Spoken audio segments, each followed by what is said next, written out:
What's up, man? You sound so excited to say that. Oh yeah, I'm just messing around. You know how I get down. It's another episode of Aftermath on the air.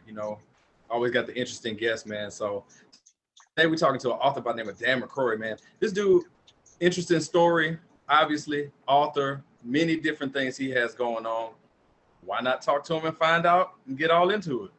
Let's do it. We're good to Makes go. sense. All right, so Dan, thank you for taking the time to come on the show and talk to us. We definitely appreciate it. Thank you. So Always take an opportunity. no, we definitely appreciate it. So Dan, your story, I mean, you got many layers from unions to being a political candidate to an author. So let's kind of start at the beginning and talk about like starting with your career in telecommunications. How did the split of Ma Bell like affect you directly? And I was gonna say for some of our younger viewers and watchers, can you explain to them just what Ma Bell was? Sure, Ma Bell was it was the womb for a lot of us people that worked for the phone company. It was a safe place to work. You never had to worry about your job going away. It was going to be there for life. And a lot of dynasties got started that way. A lot of people, their grandmother worked there, their mother worked there, and then they worked there, and they were expecting their daughter to work there. But a lot of things happened around the 80s. What happened was MCI WorldCom was trying to get into long distance business because that's where the money was at the time, and we AT&T was blocking them everywhere they could. So finally, they sued in federal court, and the federal court said, "Well, you can either give them all this money, or you can just break up the whole thing, so you're no longer a monopoly or what they call an oligarchy." So the company agreed to that, and in the meantime, MCI went belly up. They're no longer around to enjoy the spoils of their lawsuit. So it was a scary time. We weren't used to having to go out and compete in an open market, and a lot of companies went by the wayside, and a lot more were gobbled up by the 7 companies that were created in the wake of the breakup. There we go. Sorry, and so that created a whole new world, and eventually SBC out of Texas bought everybody else up, and they changed their name to AT&T again because everybody knew that name. Yeah, it is a name that just soon as something, even to this day, when you think of phone service, AT&T is one of the first names that pops into your mind. I mean, that was one of the that place was one of the first places I worked when I really first started working, was working for AT&T. And I remember how proud I was of that. And I was definitely not mad at what they were paying me, for sure. Yeah. So Dan, pivoting from that and going into the writing piece. So did you always have like a passion for writing? And when did you start feeling that your experiences that you had between, telecommunications and other things was something that wasn't just a teachable moment, but something you could write a book about? That's a good question. Well, what happened was I saw all these things happening, like what happened with the air traffic controllers back in the 80s, where Reagan said, if you'll help get me elected, I'm going to save you guys. What he didn't say was he was going to save their jobs for somebody else and kick them out the door. So let's see. How can I lay this out? I was writing all along. I never was satisfied with just being a phone company worker. And people that I worked beside often said, why don't you do what we do? We go home at night, turn on the TV, and that's it until the next day when we get up for work. And they couldn't understand why I wasn't satisfied with just that life. But ever since I was 11 years old and I wrote my first story, I liked that feeling of being able to create this whole world of my own and tell people about it. And when that passion came together with what was going on around me, I realized things like this hardly ever happen. This is historical. I've got to tell people about it and share some of my experiences, because it's going to happen again and again and again. It did to the steel industry. It did to the technical bubble out in Silicon Valley, and it's going to happen again and again because things get torn apart and they get rebuilt, and somebody's going to lose a job over that. And that's I don't know if that really answered your question. Did it? No, it did. You explained exactly where you got that passion for being able to get a book out there and get your thoughts out there. You were just somebody that was ambitious. You didn't want to just go home and watch TV and kick your feet up. You wanted to do more, and that's a good thing. Yeah, a lot of writers, the reason why they write is to sort of put things down on paper that they've been thinking about and trying to formulate some theory of what the hell life means. And that's the way we do it. I appreciate it. All right, so we're talking to author Dan McCrory. All right, so he's got a book. It's called Capitalism Kills the Middle Class, 25 Ways the System is Rigged Against You. You can find that book on Amazon, Apple Books, Google Play Books, and anywhere you can find your literature is there. He's got another book. It's called You Will Forever Be My Always. And if you want to contact Dan, you can look him up on LinkedIn at Dan McCrory. Easy, do you have something for Dan McCrory? Hey Dan, so my first question for you is how do we save American capitalism? I'm not so sure that saving American capitalism is the right answer. I think that what we have to do is I don't want to seize the means of production like they talk about with socialism and communism. What I would like to see, though, is labor having a voice that Franklin Delano Roosevelt gave to us. He finally leveled all the boats, and then they come along with something called the Taft-Hartley Act in 1947, and Eleanor Roosevelt, his widow, fought tooth and nail to keep that from passing, and now it's in 27 states. And it's sad because it means that people don't have to pay their union dues. If they don't pay their union dues, then their union loses money, so they can't protect them any longer. They can't go to bat for them because there's no funds there to do that. So, again, I think that the answer is somewhere in between. I think that we've got unfettered capitalism with corporations. They pretty much do whatever they want. And labor needs to get back to its socialist roots, only something called democratic socialism that we heard about under Bernie Sanders. That was practiced a long time ago. There was a group in Wisconsin that was composed of socialists and farmers, if you can imagine the two of them getting together, who said that the working man and woman need to be in the driver's seat in this country, not corporations. And we're still fighting that battle today, 200 years later. And so I think the answer is, if we can go back to that, then maybe we can provide a counterbalance against the unfettered capitalism that we see being practiced by corporations today. Why do you think corporations are scared of unions? I know what they use when they try to convince employees not to go with the union. They say that we don't need a middleman. We don't need somebody bargaining things for us. We have a great relationship with our employees, which usually is not true at all. But I think they're afraid of them because that takes away some of their control. We have what's called a at-will employee. An at-will employee can be hired and fired at will, and that gives you no power over what kind of wages you make, what kind of benefits you have, and those kinds of things. And that's why corporations are afraid of labor, because we tend to come in, look at the books and say, well, you can afford to do this or that. And a lot of companies will tell you, and a lot of wealthy people will tell you, that unions go in there to rape the employer, but that's not it at all. We're looking for our fair share is what it comes down to. So I got another question for you. So income inequality was a big topic during the election cycle. And really, you could go as far back as 2016 when Bernie Sanders was really talking about it during his first run.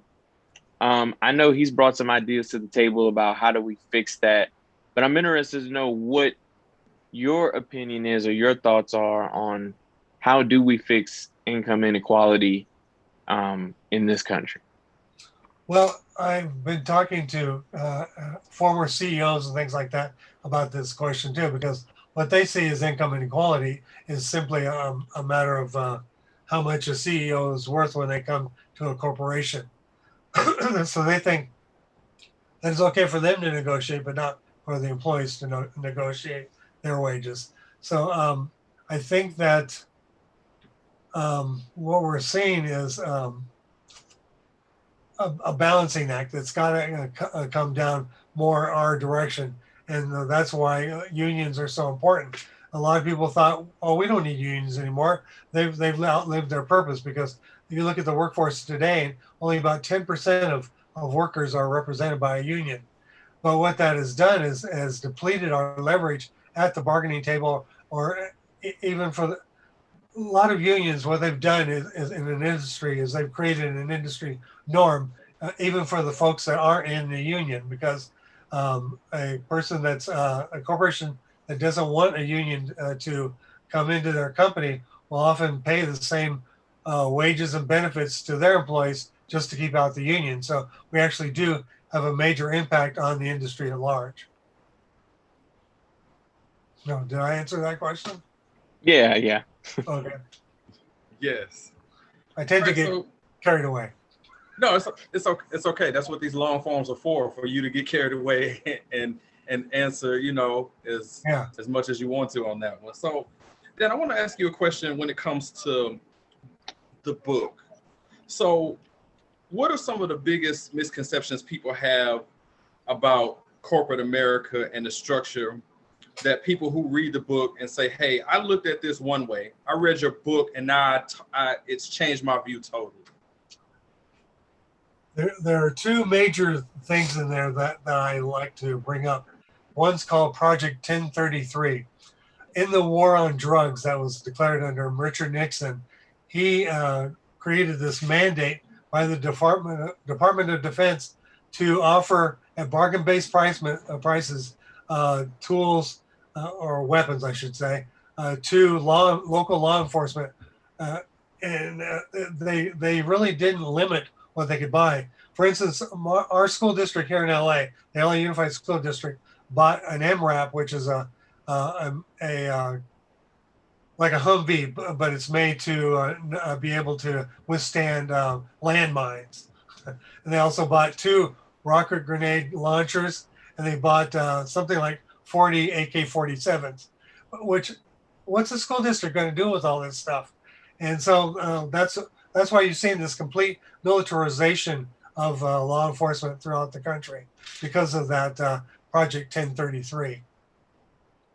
And another thing is something called the Powell Memo or the Powell Manifesto. In 1971, a guy who was a bigwig within the U.S. Chamber of Commerce went to his friend, this judge named Lewis Powell, and said, those damn hippies are taking over the conversation. They're complaining about the war in Vietnam, and they're saying that it's all capitalism's fault and all this, and we need to take over that conversation. What can you do to help us? So this judge sat down and he wrote down this 19-page memo telling them how they could take over the conversation, from schools to colleges to think tanks to you name it. They were going to take over the conversation and have us be pro-business again. And damned if that didn't work. Richard Nixon was so impressed with this guy, he appointed him to the Supreme Court. And then every president since then, every Republican president that is, has adopted that plan as their own for how they're going to run the country and run big business. So if you read through that, your jaw would drop, because you realize how much, even under Trump, was going on to sort of seal the deal and keep working people from having a real voice in the discussion. So, Dan, you must be over here like reading my mind, because what you just mentioned is kind of just segueing right into the next question that I had, which has to do directly with what's going on with the pandemic right now. And I wanted to get your take as far as, in your view, the current pandemic, how quickly we could have gotten out of this had the previous administration not made the whole thing political. That's a very good question. Latest estimates I'm saying that we probably could have saved 200,000 lives if things had moved faster.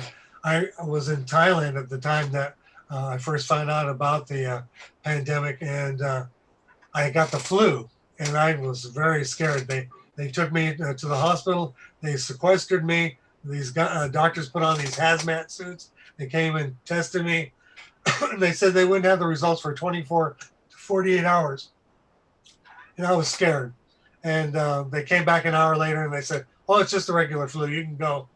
And but when I got back to the States, the CDC didn't know what to do. They met us at the airport. They looked at my passport and thought that I passed through China on my way to Thailand and on my way back.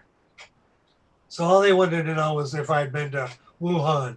And of course I hadn't. I'd been to this other city. And so they let me go.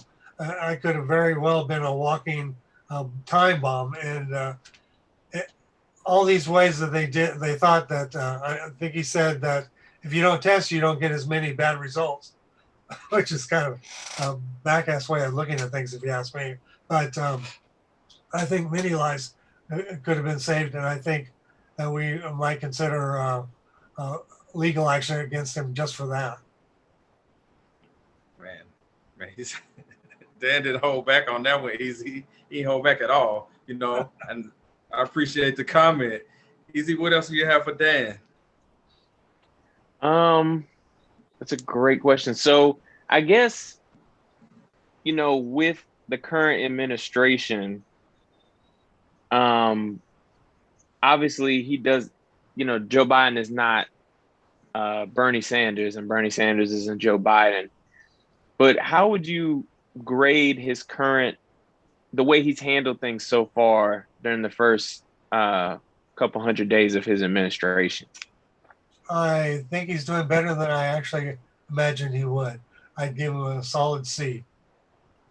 I think that if he would listen more to people like Bernie, then he could actually get ahead of the curve a little bit and accomplish a lot more that needs to be accomplished. Because as he even pointed out, what is required right now to get people back to work, to get over this whole thing that this nightmare we've been going through for the last 2 years, is to have something bold and innovative.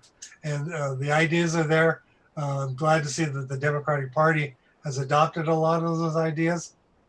And I just want to see them come to fruition, because I think we'll all be better off. Yeah, the reason I asked is because it seems like there's a lot of criticism, not much, but some criticism about, well, he's not doing everything that, him and Bernie Sanders talked about. And I think that there's a time and a place for some of those issues. I think the main priority right now is to, try to get people vaccinated and try to get over the pandemic.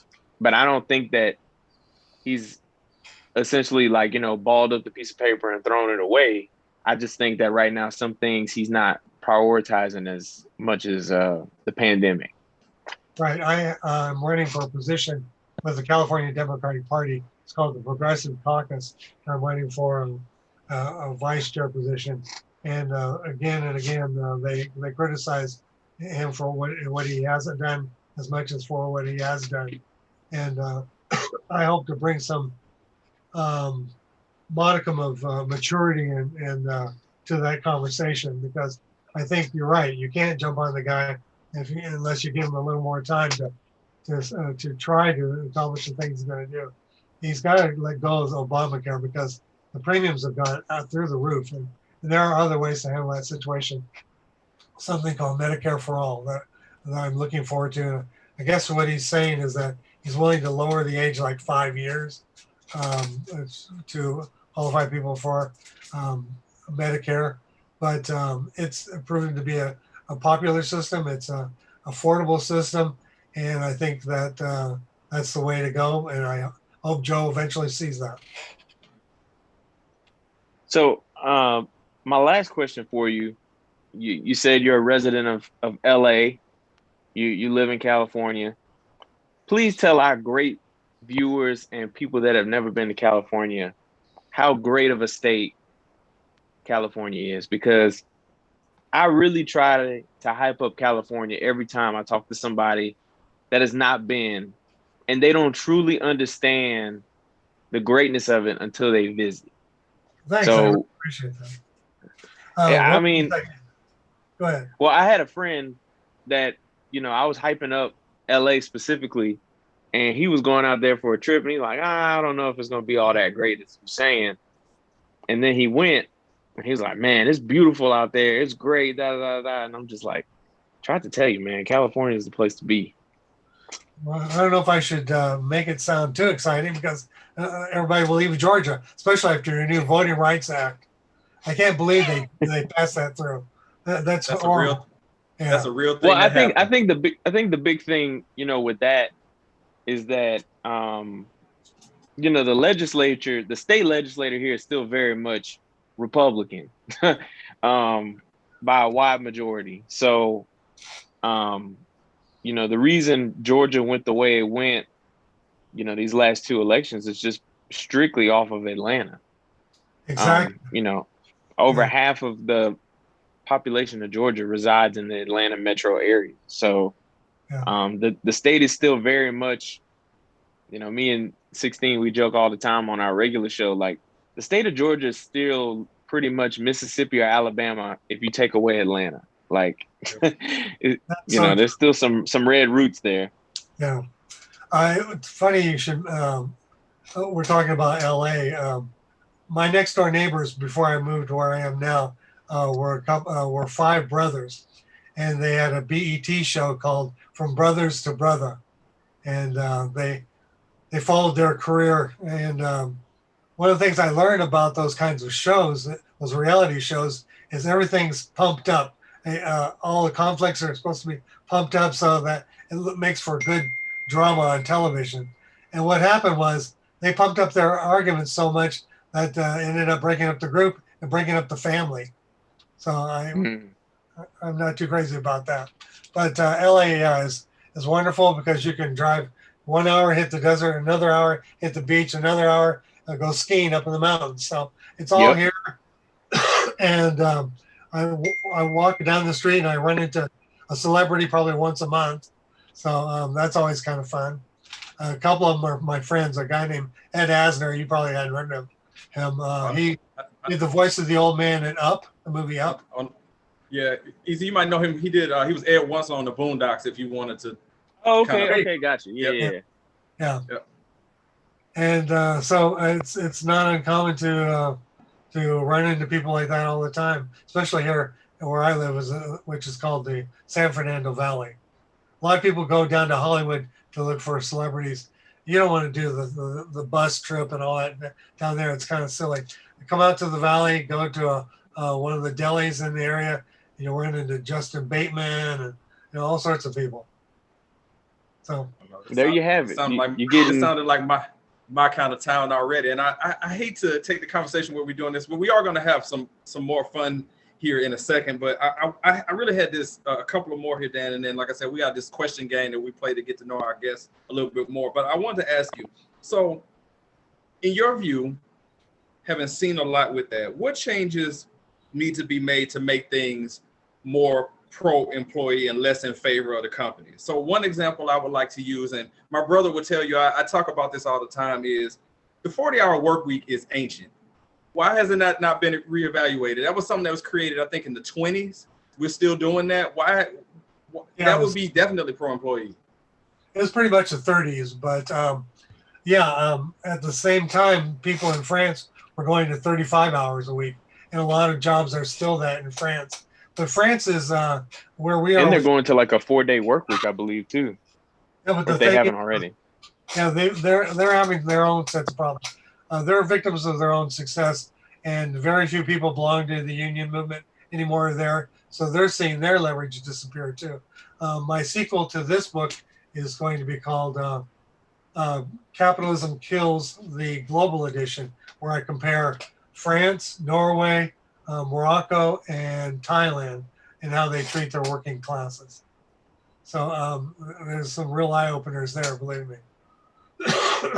So I think one of the ways that we can to deal with this stuff is at the shop level or the office level, because that's one of the areas that I had the most success with, was dealing one-on-one with with management because they see your face every day. They know that you're a fair person and you're going to deal with them fairly.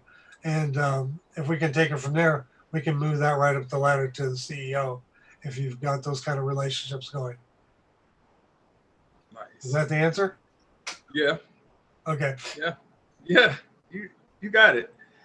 All right. So Dan, one last thing, and I wanted to make sure that we mention this and talk about it, is that you do have one book, but you have another one. You will forever be my always. So what pushed you towards a fiction book, and can you give us a brief synopsis? I know you had mentioned a little bit when we were messaging, but if you could just kind of go into that. That is my catharsis, that book. I was diagnosed about 6 years ago with, what's it called? Parkinson's disease. And I've been very fortunate in that the symptoms aren't really relatively apparent, but I had to find ways to deal with that. And this book allowed me to do research because my main character, a guy named Charlie Wise, he cheats on his wife. He's rotten to his friends, and he finds out that he's got Parkinson's. So he starts looking into it and trying to figure out what it's about. And he decides that he's dying. And the only thing he can do now is hope to make amends with all these people that he's hurt over the years. So his wife gets a breast reduction, and he can't handle that. So he goes off to Thailand, talks to people, Buddhist priests, a Catholic priest, to say, how can I make sure that I'm going to get into heaven? How can I make sure that everything's going to be okay after I die? And then he goes on to Morocco and he talks to a friend who's a Muslim there and some Jews that actually have an enclave in Morocco. And then he comes back and he decides that he's going to drive through Texas where he grew up and make amends to all these people that he screwed over during his lifetime. So that's pretty much what the book is about. I haven't got an agent yet. I think the first couple of chapters are scaring him because there's a lot of graphic sex in there. But I had to paint this guy as a real dog, before I allowed him to transform. No, it's all good. And I want to look into it because I actually started reading Capitalism Killed the Middle Class. I've started reading it. So I'll definitely be sharing with you my thoughts on it as I continue and finish up the book and everything. So please do. Thanks. Yeah, absolutely. All right. So one last thing here, Dan, before we get into our question game here, is that I mentioned earlier about where your book can be found and where you are online. But if I missed anything, can you just let the people who are going to watch this and listen to this know where they can find you online or any other upcoming projects that you got coming out that you want to mention? Yeah, there's my name, Dan McCrory. That's if you do Dan McCrory author on Google, then it'll pop up all sorts of stuff that I've been writing on the side and all that. And it gives you a little more in-depth feeling for me. And there's contact information there too. Also, I've got an author's page on my Amazon account. I hate pushing Amazon for obvious reasons. And there's also a Barnes & Noble presence. And there's, I forget what the other website is called. There's something called Hosting Authors. So hostingauthors.com/authors/my name. And there's a whole page there that you can learn all sorts of things. And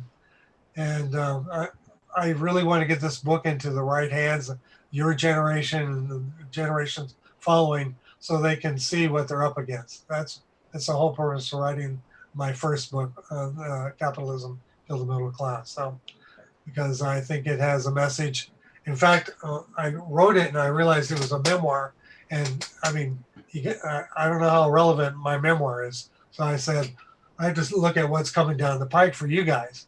So I looked at universal basic income, the gig economy, all that kind of stuff. I put that in there, plus the holdovers from my generation, like the criminal injustice system, education, healthcare, all those kinds of things. I pretty much threw in the kitchen sink, as you saw.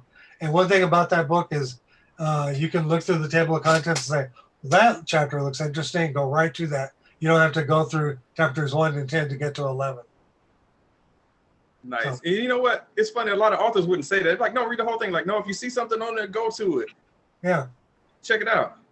No, but I'm definitely, like I said, I'm giving it a read. You had me when you first started talking about Ma Bell breaking up and what that led to, and how the structure of what companies do today still reigns true with what happened when they broke it up, where it's like, you know, instead of going to get the CEO that's making $400,000, you go kick out poor Mitch in the mail room that's making $30,000, like that's supposed to help something. So Exactly. I think it's funny though that you guys talk about that company, and this has happened in like multiple industries, obviously different time periods, but like it happened in the oil industry. I want to say it happened. There's another industry that like really stinks out. I know the Rockefellers is oil. Put up in the Gary, the steel industry. Maybe steel industry, yes. Yeah. Yep. They broke up one company and they just turned into a bunch of conglomerates. Well, that's why we got guys like Dan out here trying to help fight the good fight for the working guy out here. We appreciate that. So you guys aren't going to have an easy time of it, believe me. We getting the business right now. We're just trying to, you know, claw our way through there and try to, you know, stay afloat the best that we can. Exactly. So we've been pretty serious. We had a little bit of, my brother, you know, bringing up how beautiful LA is. But now we're getting ready to get to know you, Dan, as far as this little game that we play is called Don't At Me. And the best way I can explain it is that I'm going to ask you a few questions. And how you would play it is like, if I say, Dan, do you prefer Coke or Pepsi? You would say Pepsi, don't at me. Like we're online, like, hey man, that's my opinion. Don't at me. That's it. That's what I'm saying. So, we usually have a lot of fun finding out about how people look at stuff. So let's get into it. All right. So Dan, which is more annoying? Someone who takes forever at the ATM or someone who takes forever ordering in the drive-thru in front of you? I think the drive-thru seems like it's taking forever because you're hungry. You say you think it's the drive-thru? Yeah, he says the drive-thru. Easy. What about you, man? What's more annoying, the guy who takes forever at the ATM or someone who takes forever ordering in the drive-thru? Right. It's the ATM for me. Don't at me, because I feel like every time I go to the ATM, and I rarely go, but somebody's doing everything that the ATM offers. They depositing checks, they doing all kind of other stuff, and I'm just like, damn, I'm just trying to deposit $100, and this guy's taking care of all his business accounts. It always happens to me. So, the ATM. So, we are in agreement, bro. It's the guy who takes forever at the ATM. Don't at me.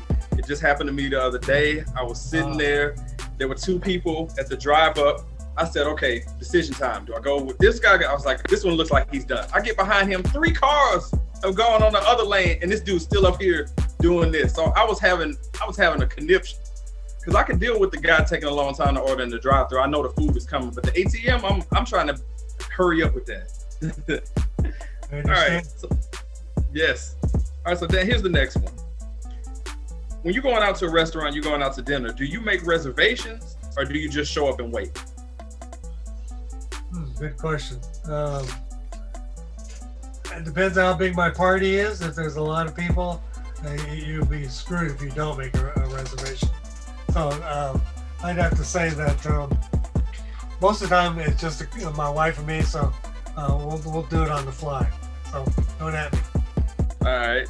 He said, show up and wait. All right, all good. Easy. What about you, man? Now listen, I know about how you get down, because I know about with your girl how she get down. She ain't gonna want to wait. So I'm assuming that your answer is reservation, but I might be wrong.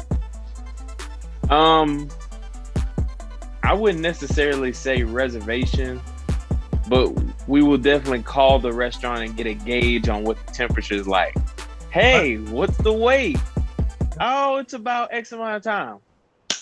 Time to go. Let's get there before it, gets out of pocket. So yeah, probably definitely doing it on the fly. Don't at me, because some restaurants, They think they're too good for reservations, and they just tell you to show up. So, in LA, no matter when you show up, they say it's only a 10-minute wait. Yeah. No matter what you show up. So for me, and you know where I'm going with this, it's reservations all day. If you say you call ahead to gauge because some restaurants here don't take reservations, those are restaurants I don't frequent. If you don't take reservations, I just don't go there. I can't deal with wait. So it's definitely reservations, don't at me. All right, here's the next one, Dan. When you have a project or something important to do, will you jump on it right away or do you procrastinate and wait till the last minute? Oh, I think I changed over the years because I was like every student. I would wait till the very last minute to do that project. But I found that that's probably not the best way to do things, that you might want to give it a little more thought. So I'd say I give myself a little time to at least think about it in my head. All right, so Dan said no procrastination for him. Easy, what about you, man? It's definitely procrastination.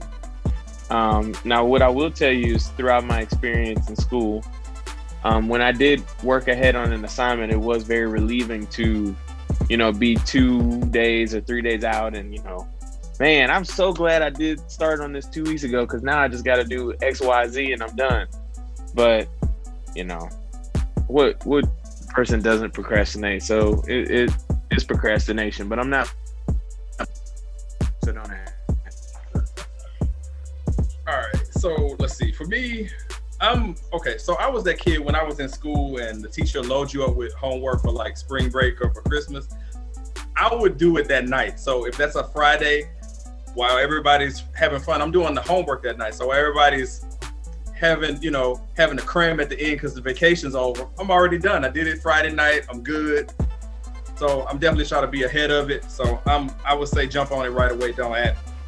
All right. Everybody hates. By the way, we don't. Yes, like and Dan is right. And everybody hated before. Like, oh, what do you have to do? I'm like, I'm gonna do anything. I'm good. I did it already. I'm seeing the way my brother was looking at me just now too. Like, no. I just got more angry at the fact that teachers that give work over the holidays, y'all are not cool. Oh, they're the worst. They're the worst. Yeah, we don't accept your Facebook. We don't accept your Facebook request 20 years later because of that. So just so you know. So you heard it here first. So when Mrs. Johnson, who assigned all that algebra homework to Easy when he was in 10th grade, he don't want to be your Facebook friend. All right, I'm interested to know this one. All right, so Dan, is it pronounced Caribbean or Caribbean? Caribbean. And don't at me on that one because I've been there and that's what they tell me. It's like the guy who went to Hawaii and he's walked up to this big stocky guy and he said, "Is it pronounced Hawaii or Hawaii?" The guy said Hawaii. And he said, "Oh, thanks." And he said, "You're welcome." So he obviously asked the wrong person, but I think Caribbean. That song was it by Billy Ocean, Caribbean Queen. Well, he says Caribbean Queen on there. He gets away with both pronunciations, doesn't he? He does, but the song is so good, we don't even matter. The song is so good, it doesn't matter. Easy, what about you, man? So is it Caribbean or Caribbean? Dan said what it is. If the people from there say it's... That's facts. Whatever the people say, that's what it is. Our opinions do not matter. Okay, so that's like people that go to New Orleans, and it's pronounced New Orleans, but they say New Orleans or New Orleans. It's New Orleans. No. So I'm gonna forfeit me answering the question by saying that people who say Hotlanta, nobody here says Hotlanta. Please stop doing that. Don't do it. Dan, I hope you're not guilty of that. Nobody says Hotlanta. People are like, "Oh, you're from Hotlanta." Like, no, don't. And don't say Frisco in San Francisco either. Yeah, no, don't. Don't. I also heard that you don't say San Antonio and San Antonio. Frisco is in Texas. They get offended. So we're educating folks. So don't say Hotlanta. Don't say Frisco. All right. Don't say San Antonio. Don't say San Antonio. We warned you. All right, Dan. Here's the last one here. I'm about to get a kick out of this one because my brother, I can already feel him looking at me for this one. All right, you about to sit down and have you a delicious peanut butter sandwich. Is that grape jelly on that sandwich or strawberry jelly? I gotta go grape. I've been a grape guy since I was 5. Sorry. My man, Dan. That's what I'm talking about, man. Look, Dan, I don't know how much you've watched of this show, but every time he tries to do a question like this, it goes in my favor, and I love it. Grape jelly is so good that if anybody doesn't like it, we have to question what you believe in religiously, because I just don't understand it. It's great. Oh, where does strawberry fit in the picture at all? It definitely fits in the picture. It's the only way. I mean, I cannot imagine sitting down to a PB&J with grape jelly. I would feel offended. It's literally the staple. Like when you think of jelly, grape is like at the top of the list. Yeah. Now strawberry is probably top, 3, but grape is the staple, bro. I gotta pull out my catchphrase. Dan might not have heard this, but I was told, and there's a rumor, that the best way to enjoy grape jelly is to throw it right in the trash. But I tell you what, you're definitely in the minority on that one. Yeah. One thing that we are definitely not throwing in the trash is the fact that we played Don't At Me with our man Dan McCrory on the Aftermath. He was a great sport playing this silly game with us. We appreciate it. So that's fun. Yes, sir. So just to recap one more time here, make sure you check Dan out, his book, Capitalism Killed the Middle Class, 25 Ways the System is Rigged Against You. We're going to put it in the YouTube. Look at this. He's a pitch man. Look at it right there. We're going to also put it on the screen. And he's got the poster. There you go. He's all in pitch mode right now. All right, so that's available. Amazon, Apple Books, Google Play Books, anywhere where you get your books, you go check him out. All right, he's got another book, You Will Forever Be My Always. Search for it as well, and you can just Google Dan McCrory or find him on LinkedIn at Dan McCrory. Dan, let me tell you, man, this was a great conversation. Don't forget, he also said grape jelly was the correct answer. I might cut that out. But I want to say that I feel like with a lot of the knowledge that you have, Dan, I feel like we're just scratching the surface, and we definitely want to invite you back on real soon so we can have, another conversation about, stuff that's going on with the economy. And you know what, Dan, we should have you back and talk about maybe like in a couple of months, how you feel like Biden is doing as we get into the summertime.